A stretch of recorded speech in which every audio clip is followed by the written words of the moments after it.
Super Interessante Coleções, o corpo humano.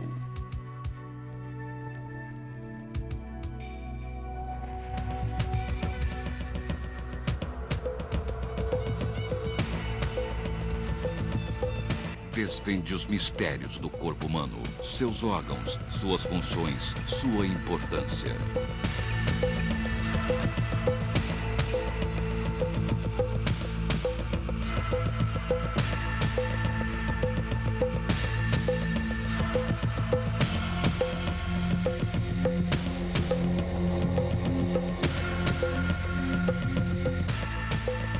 Uma coleção completa com 13 fascículos, todos acompanhados por uma fita de vídeo do Discovery Channel com as mais belas imagens do corpo humano. A cada edição, você explorará uma função do nosso organismo. Embarque conosco para mais uma viagem em Super Interessante Coleções, o corpo humano.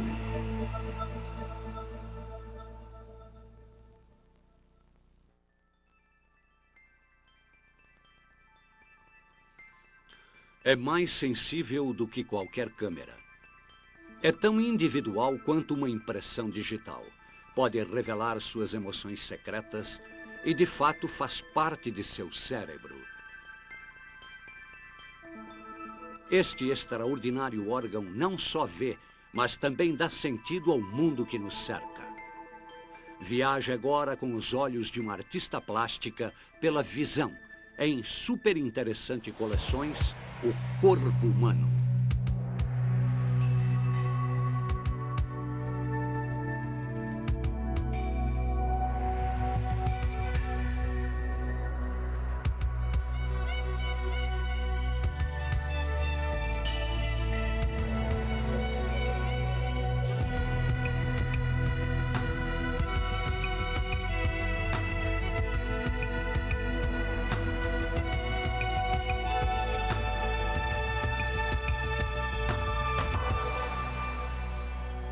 O corpo humano, a visão, janelas para o mundo.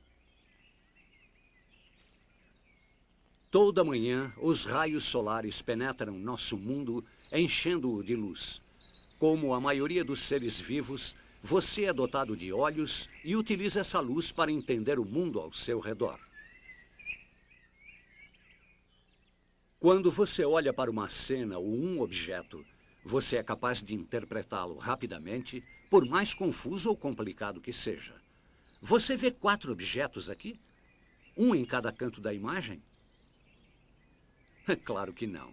Evidentemente, é uma face humana atrás de uma janela. Caroline, nossa artista, usará essa habilidade quando começar a pintar.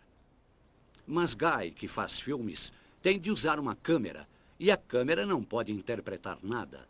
Ela só pode capturar uma imagem. Achamos que vemos imagens como uma câmera, mas os olhos e o cérebro estão fazendo algo muito mais complicado.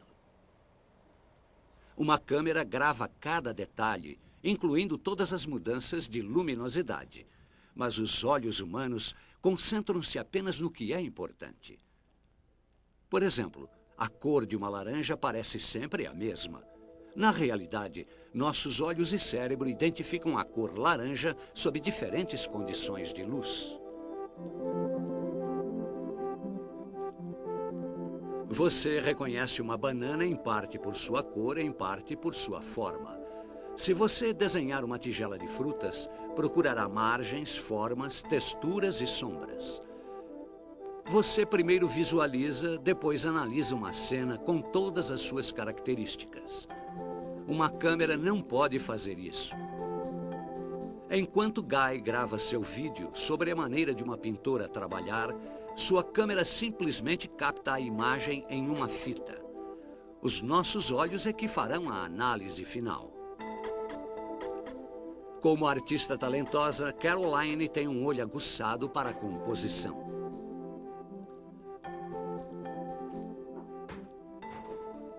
O cérebro e os olhos dela sempre trabalham juntos para ver e interpretar o mundo.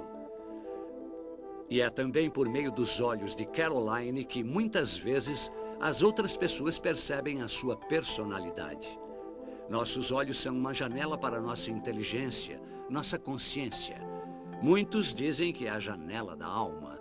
Eles certamente revelam o foco de atenção de Caroline, mas também mostram quando ela está cansada ou distraída. Eles exprimem nossas emoções, nossos sentimentos de alegria, de raiva ou tristeza.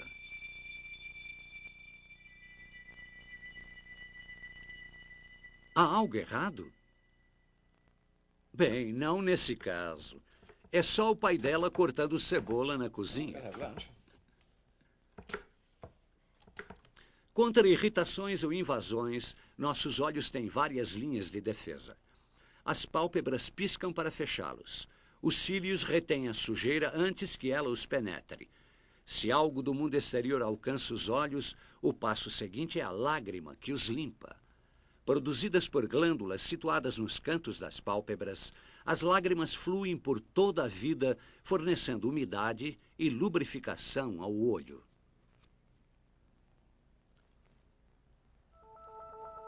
Outras glândulas na pálpebra inferior produzem óleo. Esse líquido especial forma uma camada fina e suave que protege toda a superfície do olho.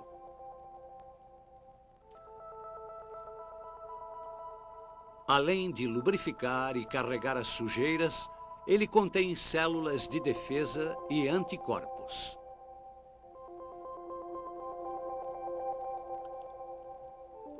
Nossas lágrimas raramente transbordam.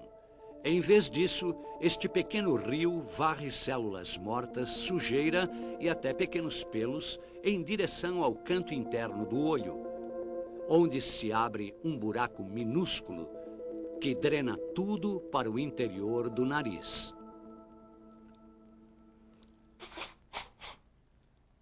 Você pisca por dia o equivalente a meia hora de olhos fechados. Caroline, satisfeita com seu esboço, passará agora para a tinta a óleo. Quanto mais ela se concentra, menos ela pisca. Todo olho é uma bola com 1 polegada de diâmetro e 9 gramas de peso. Sua rotação é comandada por uma combinação de 6 músculos.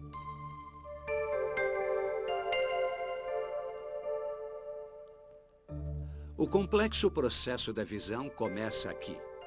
A luz penetra o olho através de uma janela transparente no globo ocular, a córnea.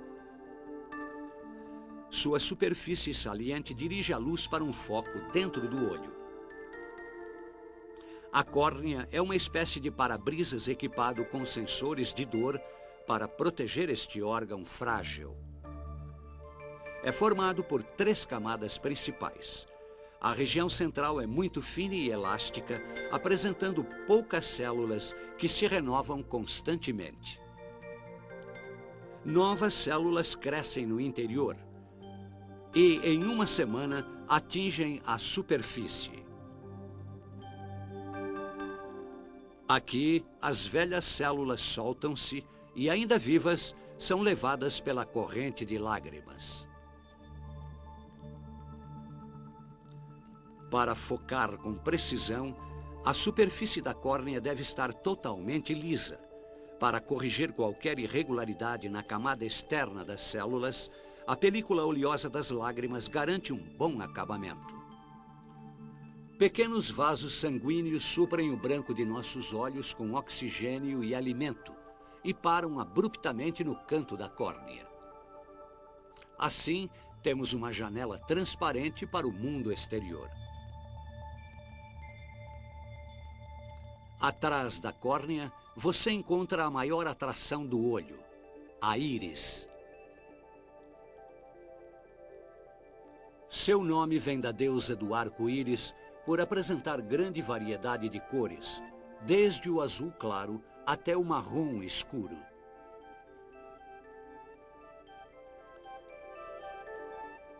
As cores são herdadas e não afetam o modo como o olho trabalha.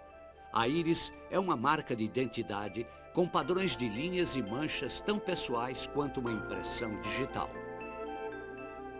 Aos olhos de um microscópio, a íris é uma obra de arte moderna. Fibras brancas e conjuntivas ligam as células coloridas a pequenos músculos que regulam o diâmetro da pupila.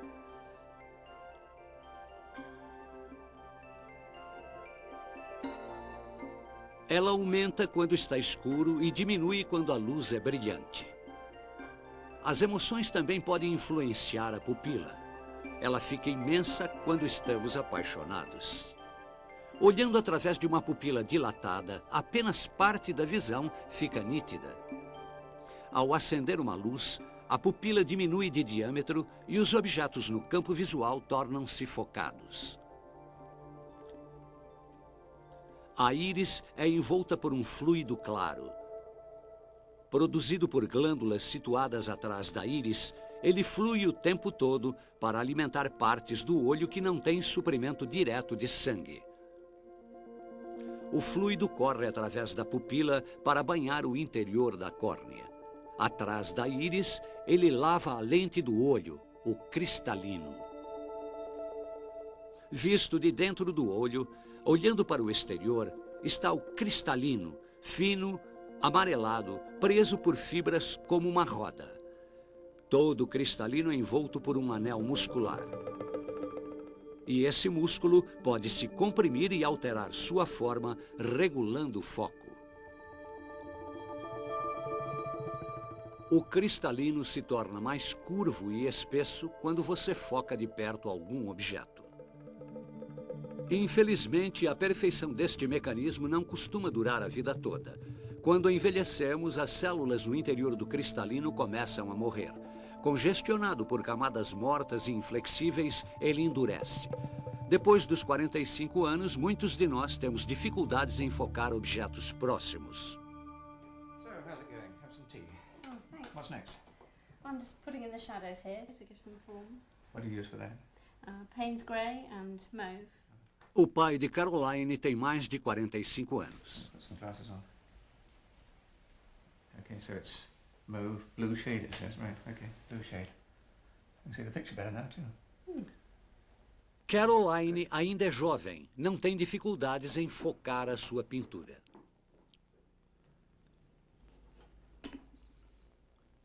Assim como o líquido na garrafa direciona a luz, os olhos dela cheios de fluido fazem o mesmo. Quando ela olha para um objeto, a luz se dirige para o olho, passando pela córnea, pelo cristalino e por uma gelatina transparente, focando-se na retina. Trabalhando sua pintura, Caroline não tem consciência desse estranho fenômeno. A imagem chega invertida na retina. Lá, o estímulo luminoso é transformado em impulso elétrico que é levado pelos nervos ópticos até o cérebro, encarregado de reconhecer o objetivo visto. A retina ocupa 2/3 do globo ocular. Quando examinamos um corte desta camada, é como se alguém tivesse bagunçado os circuitos. A luz tende a atravessar uma densa parede de células nervosas antes de atingir os sensores. Estas são as células que fazem a diferença entre a visão e a cegueira. O número de receptores de luz que você tem em seus olhos é maior do que o número de habitantes dos Estados Unidos, 270 milhões. Há 2 tipos de receptores na retina. A maioria é feita de células longas, finas, que veem bem em luz fraca, mas só podem detectar imagens em preto e branco. O outro tipo de receptor são células pontudas chamadas cones. Elas registram cores, mas trabalham melhor com luz forte. No centro da retina há uma região escura. No meio dela, o microscópio revela uma cratera.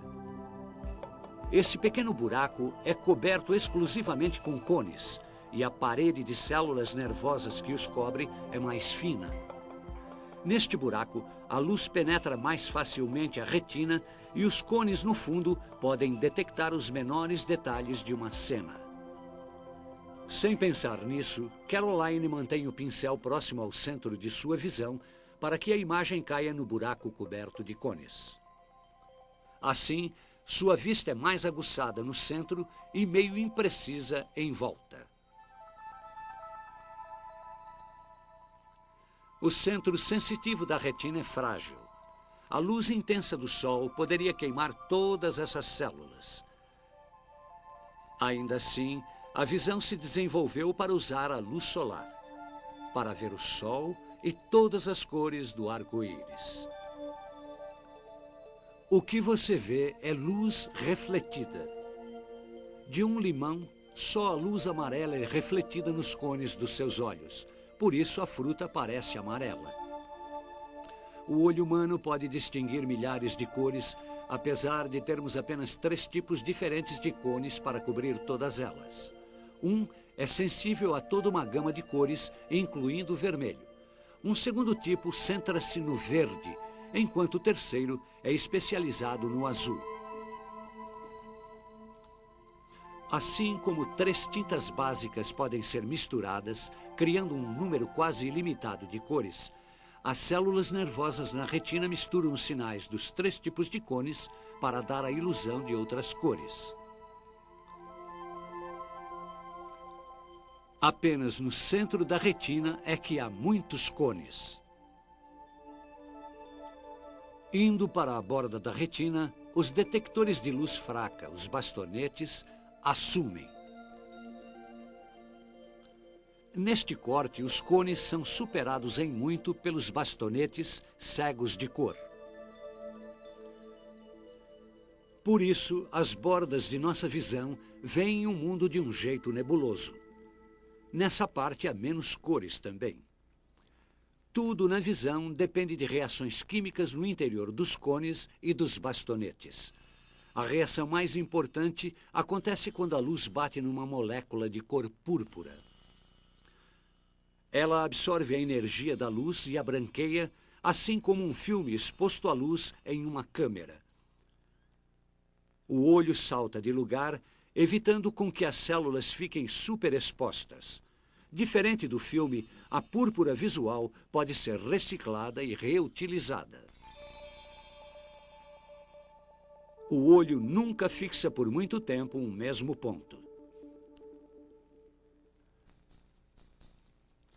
Talvez por isso a técnica de corte de cenas de filmes funcione tão bem. Ela repete o que nossos olhos fazem na vida real. Mas o que a câmera faz com facilidade, girando a uma velocidade constante através de uma cena, é impossível para o olho humano. Este deve fixar e analisar uma série de pontos ao longo da linha. Mas ao focar um objeto em movimento, como o pincel, o olho rastreia suavemente.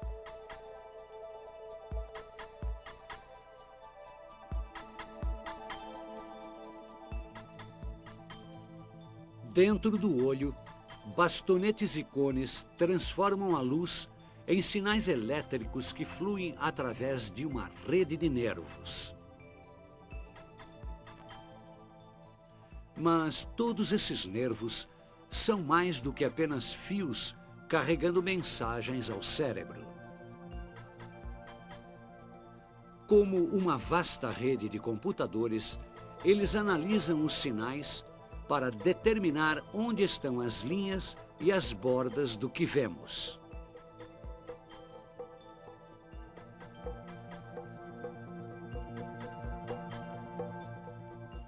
O nervo óptico contém cerca de 1 milhão de fibras. Veja agora onde a retina encontra o nervo óptico. Para abrir caminho para todas essas fibras, existe uma pequena região na retina em que falta a camada de bastonetes e cones. É o chamado ponto cego, que deixa um vazio em nossa visão do mundo, como descobrirá Caroline. Feche um olho, olhe para um dedo e mova outro em sua direção. Há um lugar em que a ponta desaparece. Sua imagem foi projetada para o ponto cego. É realmente cego, não é fácil encontrá-lo. Olhando fixamente para o campo com um olho, o ponto cego sempre estará ali. Não o vemos porque uma função especial de nosso cérebro, como um programa de computador, sempre adivinha o que há nesse buraco, preenchendo-o.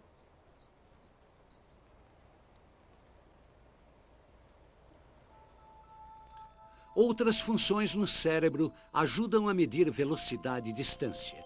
Como todo animal que caça, desenvolvemos nossos olhos na frente da cabeça. Aqui os olhos de Caroline vesgam para mostrar a ela a distância do pincel.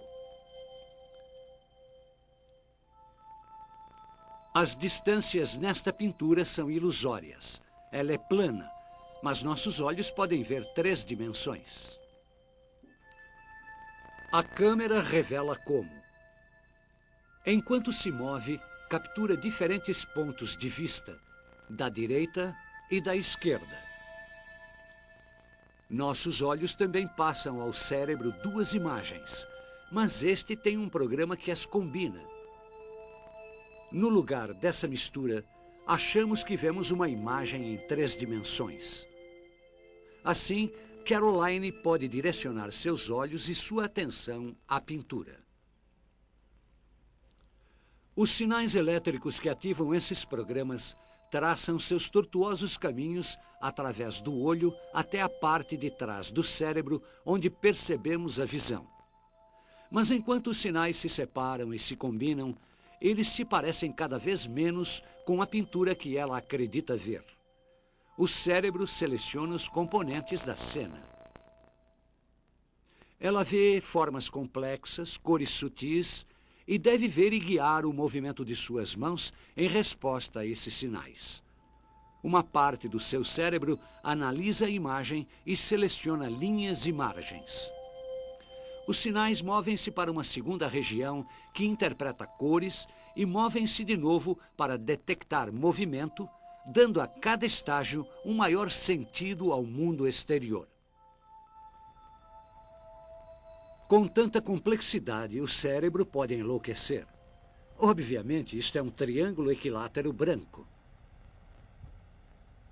Não, na verdade, não passa de uma ilusão óptica. Olhe para ele do ponto de vista de Caroline. Os lados sequer são iguais. E o que é isto? Parece uma tranquila casa de campo. Na verdade, são apenas linhas no papel. Seu cérebro forneceu a interpretação.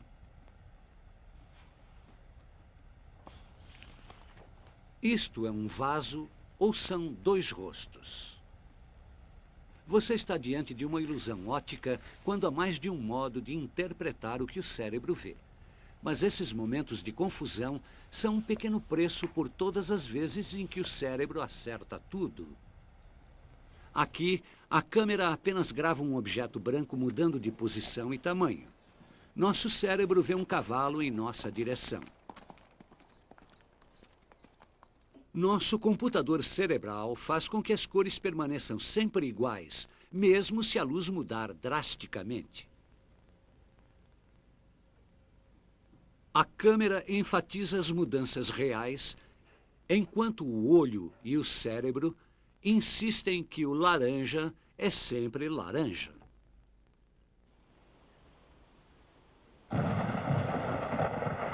Vimos que a percepção visual envolve sinais elétricos que passam por diferentes partes do cérebro. Registramos cor e luminosidade, detectamos movimento, identificamos formas e avaliamos distância, velocidade e tamanho.